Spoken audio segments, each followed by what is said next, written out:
ही जवळपास 10 लाख अमाऊंट शाळांना देण्याचा प्रयत्न केला. आता रिसेंटली मागच्या 2 वर्षापूर्वी माझ्या गावाकडच्या 3 शाळा उल्हास फाउंडेशनमध्ये ॲड केल्या आणि मागच्या 2 वर्षापासून त्या शाळेला सुद्धा गुणवंत विद्यार्थ्यांना आपण 10,000 प्रत्येक शाळेला देण्याचा प्रयत्न करतो.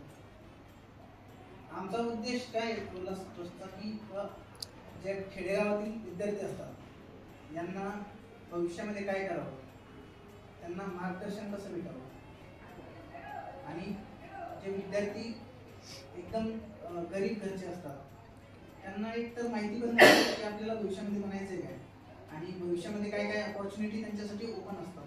तर मग उल्हास ट्रस्टमध्ये जे काही स्वयंसेवक आहेत मोस्टली तुम्हाला सगळे इंजिनियर व्हायला भेटतील. का तर ती संस्था जी आहे IT इंडस्ट्री चालवते आणि IT